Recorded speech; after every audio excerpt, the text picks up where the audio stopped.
Hello, everyone, and welcome back. We are unlocking the Nigerian's agribusiness potential at Vestance. In this recorded space, we tackle challenges in Nigeria's poultry industry, offering insights for a resilient and sustainable sector. Let's unpack these issues together. Stay tuned. I'll start formally to welcome you all to today's Twitter space. 2 days ago, the National Bureau of Statistics published the inflation report for the month of January 2024, suggesting that food inflation has exceeded 35% year on year. And what that means, in the real sense, is that an average Nigerian family actually spent, if an average family spent about 100,000 naira in January 2023 to put food on their table, today it means that they will not have to spend more than 135,000 naira. Otherwise, they will have to eat less food, right? If they're unable to afford that, and that's a really sad situation. And according to Vestance, food inflation is largely driven by domestic factors, elevated insecurity, which has displaced many farmers, the continued depreciation of naira due to falling crude oil production, as we've seen increased oil theft, and also extreme weather condition. But just to say that there are other factors that have been contributing to this issue. But with that said, today we would kind of focus on a critical industry that has been significantly impacted by these domestic factors that we have mentioned, and that's the poultry industry. The poultry, as we all know, is a critical source of protein, animal protein. And to dive in further, my name is Razak Fatai, and I'll be your moderator for today's discussion. And we have two experts. The first, that's Yusuf Kasali. Yusuf Kasali is a seasoned business leader with about a decade experience in agricultural business value chain development. And Yusuf currently heads smallholder partnership at Babangona Farmer Services, where he currently works to support over 100,000 smallholders farmers across the country. And our second speaker is Akingbala Adetokunbo, and he's an agricultural value chain development expert and the co-founder of Posta Villam Limited. He's a popular influencer on this platform, and he's been very consistent in talking about some of the challenges facing the food system in the recent times. So I'd like to welcome both of them formally to this conversation. Yusuf, you're welcome. If you can unmute your mic, just so you know you are still with us. Yeah, I'm here. Thank you, Razak. Thank you very much. Yusuf, with your experience working in this value chain, can you provide us some insight into, a lot of people just hear about poultry, right? But can you tell us what does the poultry industry really means? Like, how is it segmented? Who are the key market players, and what are the major cost components, like, to set up a poultry business? Thank you. Over to you. Thank you very much, Razak. As much as possible, I will speak in layman terms. So when you hear poultry industry, is a subsector of the livestock industry. Livestock industry, this is where we are talking about cow rearing, goat rearing, fish farming, and poultry farming. So poultry is a subsector of the livestock industry. Now, poultry, basically here we are talking about activities that are involving getting us poultry products, right? We talk about broilers farming, layers farming, pullets, egg farming, and all associated activities, right? Taking it back, right? Poultry industry starts from a lot of activity that deals with getting the inputs required. I think the very first input in poultry is getting your day-old chicks, right? So we'll talk about a lot of what happens around hatchery management, hatching day-old chicks. And the next thing I will prioritize is feed, right? Getting your feeds. And when you're talking about the feeds, you are talking about a lot of things that makes up the feeds, your maize, your soya, your micro ingredients, your limestone. When you talk to people that you need limestone to produce poultry feed, they wonder that what do you need limestone for? So you need a lot of micro ingredients, the lysine, glycines. These ones are needed in small quantity, but a little bit uh, expensive.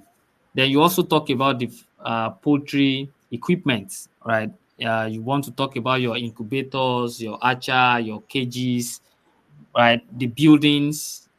So here you want to construct pen, you will need cement, you will need blocks, you will need roofing sheets, every other thing necessary to set up poultry equipment. A lot of them also uh, are imported poultry equipment. Then you talk about your crates, right? As small as crates. Then there's a lot of logistics involved in poultry industry. For example, you need to move your day-old chicks from one part of the country to the other, mostly from the southern part to the northern part, uh, in buses, trucks, and all those stuff. You also need to move feed from mostly the northern part to the southern part and southern part to the northern part. So a lot of things that happen around transportation and logistics also uh, affect poultry. Then taking the value chain upward, you are looking at processing, right? Some people, when they finish raising their broilers, they want to process them to table chickens and all stuff. So you want to talk about processing your eggs. You want to process your eggs into egg rolls, as simple as that, or some egg omelets. Uh, you want to process a lot of what you get from the poultry to get to actually the table. So there is the input side, there's the production part. There's a lot of things around vaccines and drugs as an input. It's also a major input in poultry, disease management, and all those things. And I will also mention management. So management will involve all what involves in financing, accounting, and operations. Those ones are not very technical because when people hear poultry, they think all they need to know is how to manage poultry diseases. Indeed, you also need to understand the accounting and the financing of it. So to just keep that short, Razak, those are some of the things involved in poultry management. All right, thank you very much, Yusuf. That was very brilliant and expository, right? Taking it from day chick to to processing.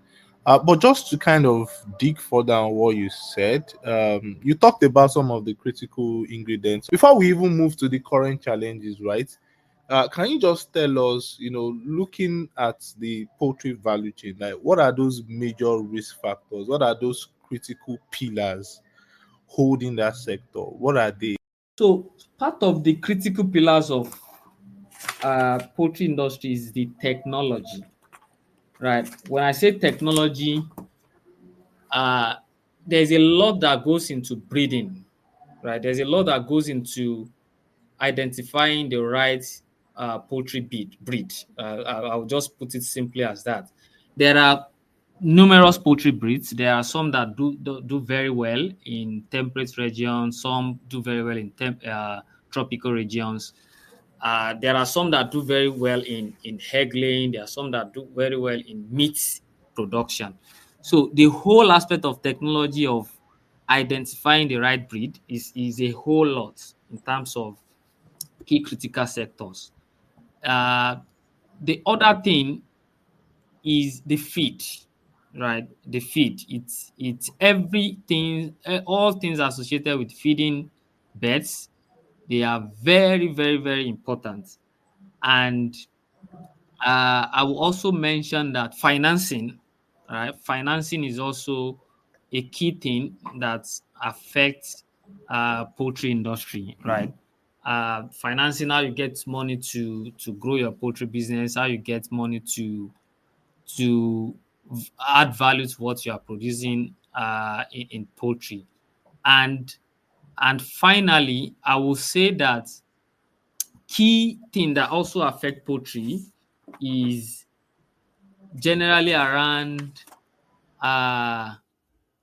disposable income of the population where you want to market, right?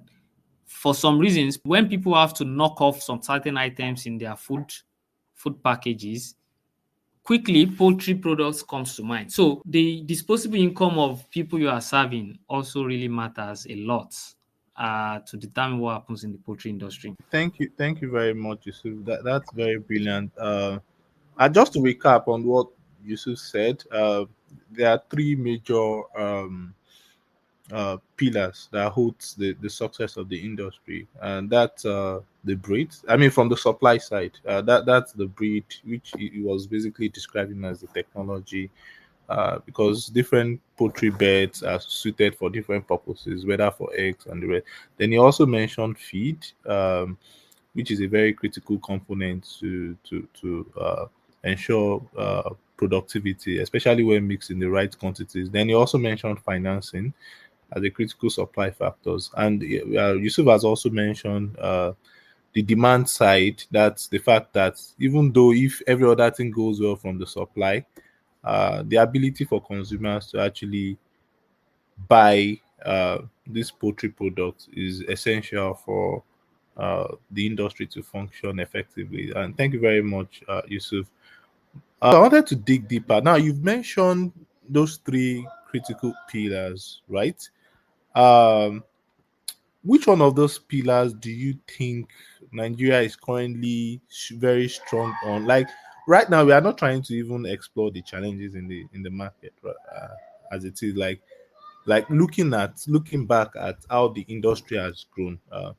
Which of these supply side factors has been the biggest constraint? Is it the quality of rates that we have, or is it the financing, um, or is it access to feed, or the way feeds are being formulated? I would really like to hear from you, Yusuf.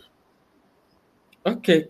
Uh, I think Nigeria's poultry industry is a very resilient one, right? It's an industry that have gone through a lot of challenges. And when you look at it from when we had COVID-19, when we have the hand SARS, when we had the cash crunch last year, where the cash scarcity, out of all industries, right? I may not know all industries, but I know that one of the most affected industries is the poultry industry.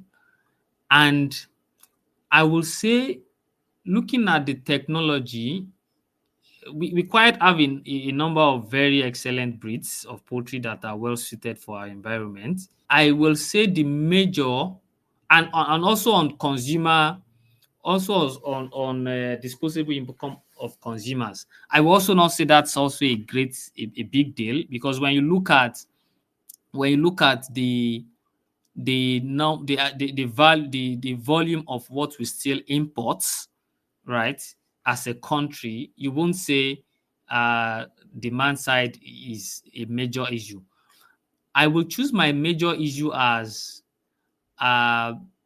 as things that are probably around financing, right? The local poultry players, right? Financing the players. Basically, that's what I would choose as my major challenge. You Yeah. chose financing. So what exactly is wrong with financing? Is it that it's very costly, or um, poultry farmers just don't get access to financing, or the financing is not just there? Also, to be very clear, the other things I also mentioned, there are also issues around them, to be very clear. So it's just around, we have to choose the greatest, the big elephant in the room. Basically, there are also many challenges along among other things I mentioned. The number one thing I have noticed in the poultry industry as a challenge, which surrounds financing, is uh, a whole lot of poultry farmers. By the way, most of local poultry production comes from small to medium scale players, right? People who do as low as 2,000 beds. We have a whole lot of players that does less than 2,000 beds. Now, the big players who does 100,000 beds, 200,000 beds, they probably contributed to 30%. So now, talking about these small to medium scale farmers, a key thing I have noticed in the industry is a lot of poultry farmers, they don't they don't cost correctly, right? For example, they don't price their poultry produce correctly, and I will confidently say that our poultry produce are not rightly priced. They are too cheap, and I will explain myself. Uh, for example, when you see when you see around the north, right? The northwest specifically, and when you are able to get a crate of egg for 3,000, as low as 3,200, 3,500 naira. I ask a few poultry farmers that, how are you able to sell this cheap, right? And in trying to find out what most poultry farmers do, I say, okay, can you walk me through your how you have arrived at this price? A key thing you will notice is a whole lot of poultry farmers, they don't cost assets, they also don't cost their capital, and sometimes they also don't cost labor correctly, right? You just see a lot of people think about, I have 1 million naira, I want to raise 500 broilers. I have raised 500 broilers. This is what I used to buy deal chicks, feeds, drugs and vaccines, and this is what I will sell, and I'm able to make a profit of 100,000 naira. When they list it out for you, you notice that they didn't cost a lot of things. They didn't cost the fixed assets, they didn't cost their labor, they didn't cost the cost of finance. And what happens is you notice that these are farms that are set up to fail, right? I can tell you that some of these farms, they will fail within the next 1 year. And that is why you will see that you see a lot of people saying, yeah, they have poultry farm, poultry pen for rent. If anytime you hear that there's a poultry farm for rent, that is somebody who has failed. And why do a lot of poultry farmers, medium to small to medium scale, fail? Because they don't check in their finance properly. They don't check in their finance properly. And it doesn't make it scalable, right? In fact, over the short term, long term, you are going to close shop. And the other aspect of financing is when you approach people to get finance for your poultry business, right? Let me use an example of banks. I know commercial banks in the country, they have a certain percentage of their loan that should go to agri, right? CBN just mandate them, you have to do certain percent of your loan to go to agri. While compliance is good, now what we see is banks, they are there to make the money. They are majorly risk averse, especially when it's not core banking business. You see a lot of commercial banks run away from financing poultry because of the maybe probably the high risk. When you're talking about agriculture, uh, livestock is have higher risk for some reasons, and even when you're talking about livestock, poultry have higher risk for some reasons. So when banks or financial institutions who are supposed to provide finance to support poultry farmers, when they look at agri portfolio, they tend to push poultry back, right? They are very reluctant to finance poultry as a business because of the risk associated, right? And which means access to financing to scale, to add value to what you are producing is very, very limited, right, in the industry. And I would just keep my and I mean, when people cannot get the right financing, when people always shut down their business because they are not costing properly, all they know is they only know how to manage poultry diseases. The accounting part, the financing part, they are not good at it. So you will just see that people start and they fail. Banks are also not willing to put in their money into poultry business, and you see a stagnation in the growth of the poultry in business generally. Because when you are able to get the right financing, when you are able to get to the right scale, you will be able to overcome some of your minor challenges, right? So that's the explanation around All right, financing. thank you, Yusuf. That's very enlightening, especially the fact that you've highlighted the issues with financing. But like you said, it's both ways, right? Both from the capabilities of the farmers, as you said, that they can't cost effectively, which undermines the ability to even manage the business, or to even get financing, right? If you can't cost your business properly, or be able to know if you're even making good profits, then that becomes even a problem. But I wanted to ask you that you currently work with Babangona, and I'm sure that you've interacted with poultry farmers before. You've even implemented programs to support them. Was there anything your team did differently to help address these issues, and what were the outcomes like? Specifically, right, we in Babangona, we went into poultry space because of the close relationship between poultry and grains, basically soya beans and maize, which is what we basically do. And we understood that a lot of poultry farmers have the technical know-how, right? They can raise Mhm. birds. But the gap that we identified was the financing, that people don't have the right kinds of finance. And among other things, the major thing we went to provide for poultry farmers is actually the financing, of course, from some or a little technical support here and there. Yeah. So I was said, Babangona, we went to the poultry space to to provide the financing, and we did. We were quite successful. But we one of the things we battled, right, was the level of fluctuation of prices of poultry inputs, right? Starting from the day old chicks, right? You might wake up today, a broiler from Ibadan is 300 naira. Next week it is 600 naira. The following week it comes to 400 naira. And because the people that we send this poultry to, right? Poultry produce to, we have a fixed price with them. We couldn't plan, right? The same thing, price of inputs, price of feeds was always fluctuating. Maize was always going up and down.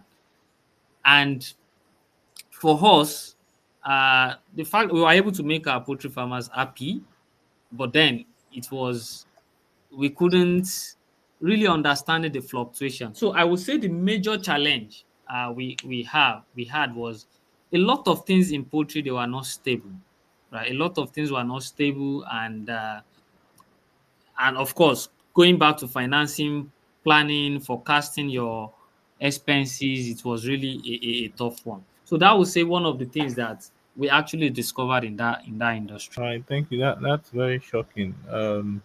Price volatility, like you said, like if you can't ascertain prices, both input and output, it becomes a problem. Just to let you all know that we have a second speaker, Kimbala Adetokunbo. Please, can you say hi? Hello, good morning, everybody. All right, good morning. My name is Akimbala Adetokunbo. I think when it comes to poultry and grains, they're beyond the relationship of one needing the other. There are other many parts that most farmers don't actually consider, which is basically the business side. Maize is currently retailing at about 600,000 and soya being close to that. Both of them make up more or less 80% of your feed cost. So Nigerians are complaining that egg is 250, 200. Unfortunately, this was bound to happen. I'm very sure Yusuf at Babaguna would have seen the trend, especially from COVID. During COVID, we had at least not less than 25% of farmers who didn't plant. And the rising insecurity in the north and the southwest, middle belt, also affected production numbers. How do you bring back the prices to pre-COVID numbers, considering insecurity, no subsidy, and all that? And please, when you people talk about say federal government give farmers subsidy in Nigeria, please, I take God beg una. I dey take God beg una. Nigerian farmers don't get subsidy because per capita subsidy per person in Nigeria is 2,402 naira. It is not a subsidy. So don't let anybody tell you that they did anchor borrowers program. Yes, they did. There was a bit of success along that path.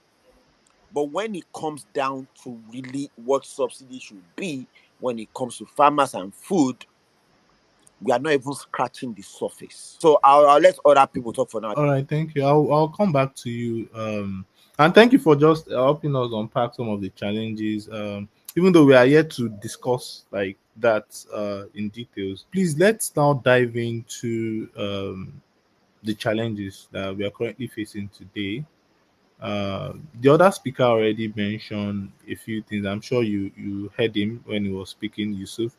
But I just wanted to hear from your own perspective, like what do you think are the current challenges? Like there is this thing we see on the internet that makes me think, oh, the poultry industry is probably going to collapse within the next 1 or 2 months. Like that is what is out there in the media.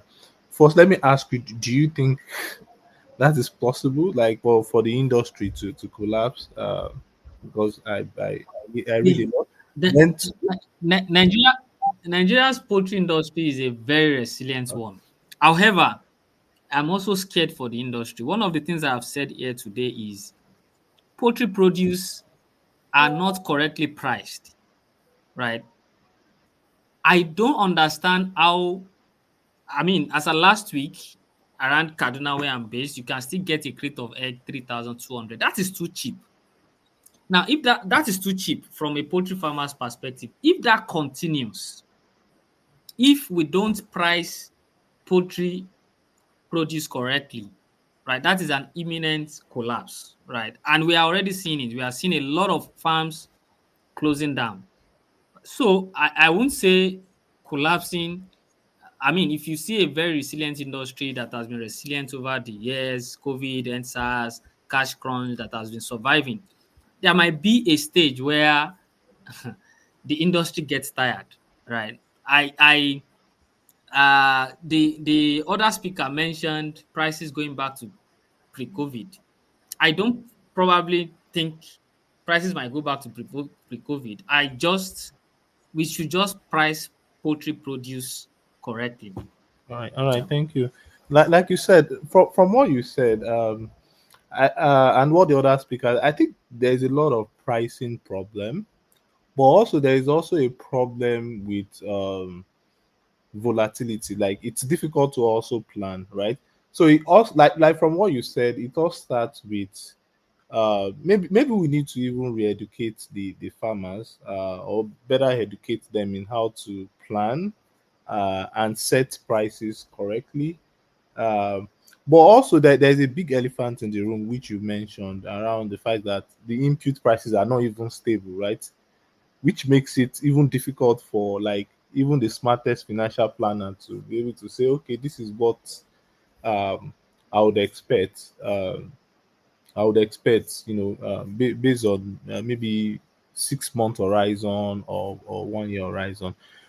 But with that said, I please let's just go a little deeper, right? What exactly is the problem going on now, right? Why are poultry products like you although you said the prices are not priced correctly, but from a consumer perspective, what they are saying is uh prices jumping up, right? I used to buy a crate of egg for 1,000 naira around before COVID happened. Today, I'm buying for almost 4,000 naira. So from an household perspective, that's about 3 times what I was buying, of almost 4 times what I was buying before, right? And for many people, their income is not increasing; it's rather shrinking. So when you say that the products are not priced properly, I think from consumers' perspective, they might probably want to lynch you right now, right? So so you see, what exactly is the problem? What is driving? What is making it expensive, right? To produce in the poultry industry? What are those cost drivers? I know the Our other guest talked about maize and soybean accounting for 80% of the cost, right, of production, which is massive.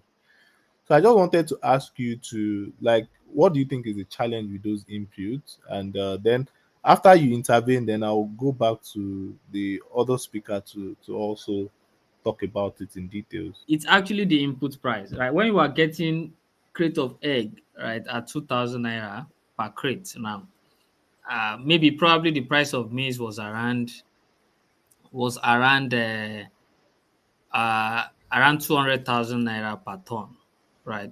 Right now it's around 600,000, and that's times three, right? Doing a back of the envelope math, you will have expected poultry produce to also increase by times three, but it didn't increase by times three, which is surprising.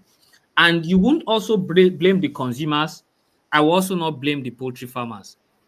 Now, when I'm saying poultry produce are not rightly priced, the major cause is number one, farmers are under pressure, right, to sell. Unlike unlike your fish farming, or like your goat rearing, or like your cattle rearing, fish farming, there's a stage where you have to sell. If you don't sell, you will continue to increase more costs, and it won't really reflect in your revenue. Right. So poultry farmers are always under pressure to sell. Right. Now, the people they want to sell to, which are the consumers, I believe it's not a news that you may also mentioned that 5% food inflation year on Yeah. year. Poultry is not in isolation. Uh, the one thing we have realized is the middle class. By the way, poultry is actually a thing for the middle class and the upper class, right? Poultry in some places is seen as a luxury food item. Now, the middle class, the disposable income of middle class has shrinked over time, right? Now, it means when people have to knock out something in their food items, one of the things that tops the list, like I want to look at my food items, my salary is not increasing, but the rice is expensive, maize is expensive, garri is expensive, and I need to knock out certain items. People start from the chickens, people start from the eggs, right? It means when the disposable income of the middle class are shrinked, one of the industry that will be most hit, that won't be able to absorb, that won't be able to purchase at the right price, will be the poultry industry. And I think the major problem will be around what can people really afford on the consumer end now, right? Moving to their side so that they don't lynch me. Moving to their side now, can people really afford Poultry products. these poultry items, right? And if people need to choose between their amala, their elubo, their garri, their rice, their egg, their chicken, I mean, chicken might likely go out first. Thank you very much. So, Akipala, please, can you also intervene with regards to this issue on the cost of feed? Like, what do you think? What do you think we can even do to stabilize these prices? Right, maize prices is now around, like you said, it's around 600,000 per ton, moving from about 200,000. And for context, I personally did some investment in maize, like, and I was surprised how the price moved, like, just So, a few months. so first and foremost, except we are kidding ourselves, the government has to wield a big stake on insecurity. People kidnap. When you catch the kidnappers, let me tell you, I'm going to say it as straight as an arrow. When you catch kidnappers, I do not think they even deserve to face a court. They've killed people. They've taken money from people and killed them. Execute them. Use them. See, you need to make an example of a majority of certain things that happen. If an herdsman takes his cattle into a farm, impound his cow, and pay full value of what the farmer has lost, we're in 2024.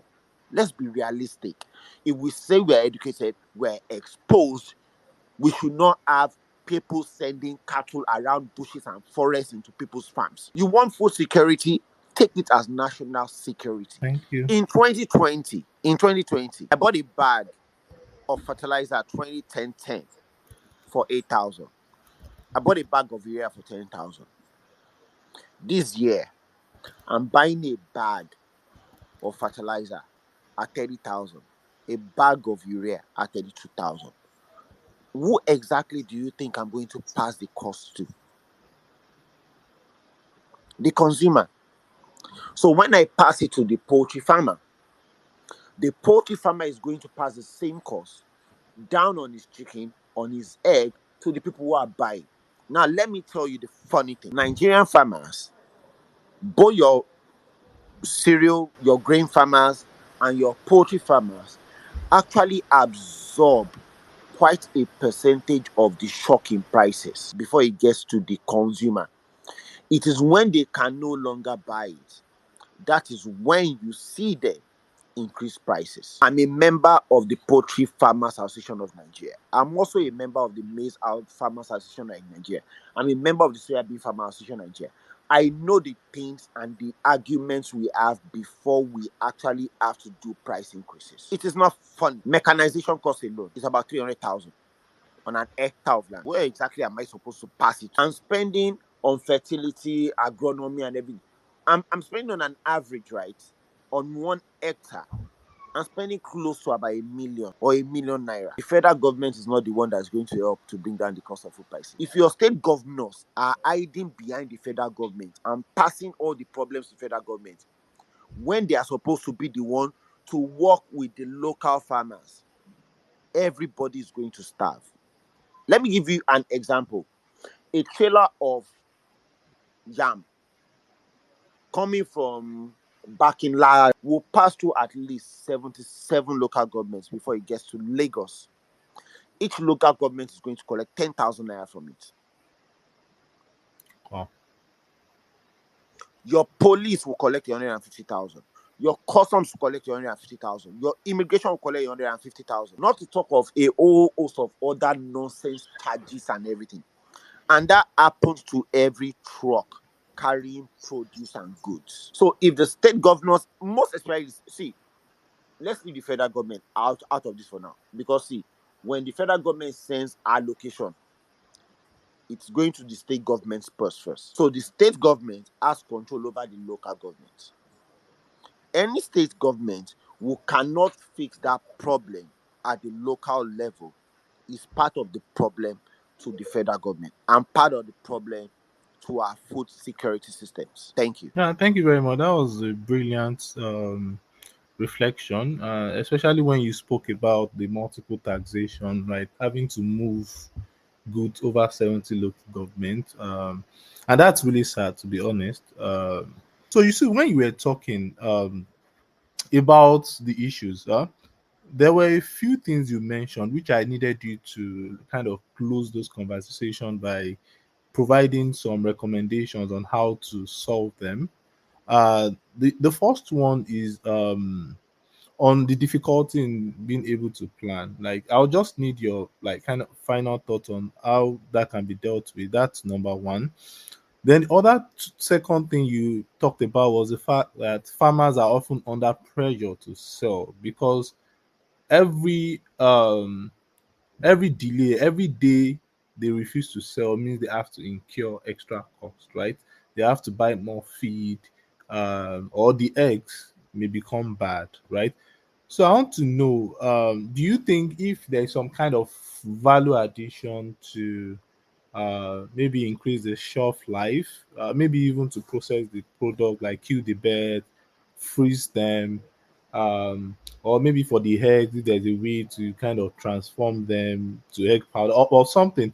I really love to just hear your thoughts on how to solve that other problem. Like, what can we do, and how can we scale such solutions? So there are two questions. The first is difficulty in planning. What do you think we can do to mitigate that challenge, and how can we better educate farmers and scale such initiatives? And then the second one is on the need to be under pressure to sell. Like, how can what can we? Yeah, thank you very much, Razak. I think you already give a clue to the response to the second one on uh, how farmers can keep their cool while selling. The solution is simple, and I think it is value addition. Now, the big players, the Chief farms, the Agrited, the Zatec farms, the Obasanjo farms, uh, one of the advantage they have is they have ability to process, right? So if you had said, we want to sell our broilers at 2 kg, right? Or probably at 8 weeks.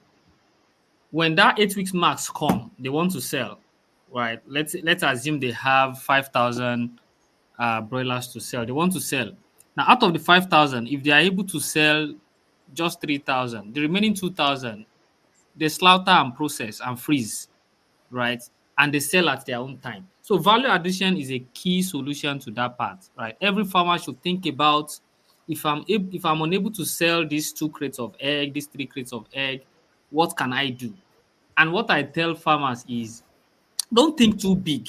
Just think about making egg roll from your eggs, right? Look for a secondary school, look for a primary school, find out how to prepare egg rolls. Your eggs that you cannot sell, make them into egg rolls, go into the secondary school and sell. Have somebody that will help you distribute. That's just an example. So value addition is a key solution to that.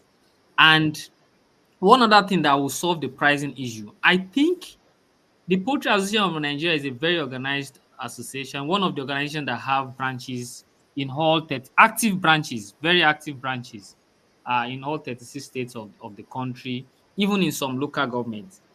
And I know the Poultry Association of Nigeria usually issue a price advisory, right?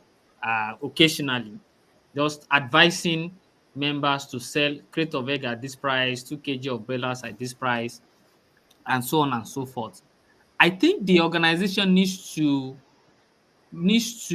take it a little bit further. I know it's difficult to force people to sell at the right price, but number one, because of, poultry generally, there's a biosecurity concerns where people should not just do as they like, right? Because whatever you are doing in your poultry farm next door can affect me. It means, as part of the mandate of the Poultry Association of Nigeria, they should be able to think about how do we force members to do the right thing, right? Not really. Maybe that using the word force is because of lack of a better word. Moving from price advice, how do we go into price control that makes proper sense, right? Because any farmer that is selling below a normal price, a reasonable price, is actually pulling others down, other farmers, right? That's also what I will say about that. Also, the association needs to come up and how do we get people to do the right thing, what makes sense for everyone. And on financing, I have mentioned that because we want people to add value to their produce, it means, in addition to you having a poultry farm, having a broiler farm, having a layer farm, we want you to get some equipment that can help you store, like freezers, and constant electricity. So it means you need money. So finance, and I had mentioned that when you see commercial banks, they are very, very reluctant to invest in poultry. I think, and because poultry is one of the most vulnerable uh, sector of agriculture, right? I actually wish, when government or central bank says commercial banks should give percentage of their loan, certain percentage, let's say 9% of their loan to agriculture, right? They should go ahead and protect vulnerable industries like poultry. They should also go ahead and say, yes, you give this percentage to agriculture, you should do this percentage to poultry also, right? And I think that will also make and the final recommendation I will give is, I know the Poultry Association of Nigeria has organized a lot of training around disease management, how to manage Newcastle, how to manage Buboro, how to vaccinate, how to use drug properly. That's the technical part. I feel the Poultry Association, you can come up with some, should I call it software or templates, that, number one, teaching people the business, right? Teaching people that you need to cost correctly. Number two, and assisting them to do that. You can just issue a template give out a template to all poultry farmers. Now, the template will basically do is just input your costs. The template will ask you all your costs, put it, and the template will show you that this is the minimum price that you can sell that makes sense. And I will expect that the template will talk about cost of capital, cost of fixed assets, cost of your labor, and other things like that. So those are some of the little ways where we can actually use to address these problems. All right, thank you very much, Yusuf. That was very spot on. So I'll come back to our second speaker. When you were talking about the issue of multiple taxation and the fact that state governments have a bigger responsibility to play in helping us to tackle this problem. So I want you to like just give us like some final recommendations on what do you think the state government should be doing, right? Beyond eliminating multiple taxation, what other things do you think they should do that could help us get out of this challenge? First and foremost, extension services. Of us in the private space who do extension services. Quite a majority of smallholder farmers cannot order services, even at a discount. Arrange training and the necessary manpower. We can step into that space. The government pays for our services, go to the field and provide extension services for farmers.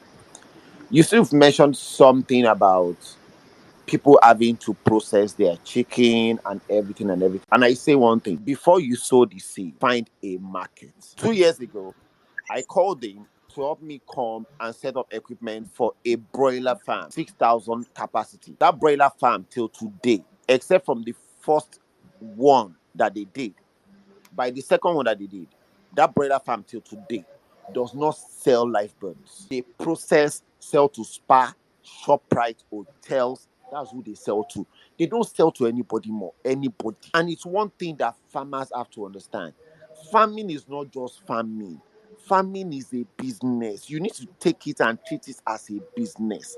And that is the problem that we have with government. Government see farming as a poverty alleviation scheme. It is not. Farming is the bedrock of your greatest economies in the world. Go and check it. Last year, Japan gave rice farmers a loan, $2.5 billion as subsidy. Nigeria's subsidy to farmers have never peaked beyond $100 million. And you have 210 million people. If the subsidy we were putting in petrol was put in food, we won't be having this conversation. So back to the truth. State governments really need to pull their pants up. They need to provide beyond just support, security. They need to provide land. Let me tell you some of the things that makes me upset. A governor went to build an allied airport and spent about 50 billion naira. But there's no farmland that will produce what you want to export. Would it not have made sense to have used that 50 billion to clear land and get commercial farmers to come and be using that land and paying you ground rent? Then you get the money from the ground rent and build the airport. Or the other governor that went to build an ecumenical center, a religious house for 35 billion. We spend over $500 million in a year importing palm oil. Should we not be ashamed? We literally spend close to $10-15 billion annually importing food. And the food we are importing, and I'm not kidding you, it's food that can be produced conveniently in Nigeria. Yusuf is with Bobangona. He will know a number of things. I'm very sure if I mention this, prop corn, Yusuf will have heard that thing before. Yes, that's correct. That's correct. We were to execute a program in 3 states. And because we did gender variation, 75% to 25%, a party told me that why do I want to teach a woman, a girl, how to drive and service a tractor? When I got into the car when we were leaving the States that day, I broke down and I started crying. Women and children make up the most of the labor. Why should they not have the skills? So like I said, we need to talk to our governors. Shouting at Abuja every day will not fix the problem. It will not fix the problem. And I'm telling anybody who cares to listen, hold your governors by their belts drag them every day. We have 774 local governments. Not one local government has a weather mapping gathering tool. So they cannot even tell you how much rainfall they get in the year. That means if you go there, you cannot even plan. In closing, people like this. In God we trust. Everybody else must bring data. Exactly. Thank you. Thank you. In God we trust. Everybody must bring data, right? Thank you very much for that insightful reflection on the need to put pressure on state government. I'll just do a bit of quick recap. Basically, what we've been discussing is the poultry industry and its challenges.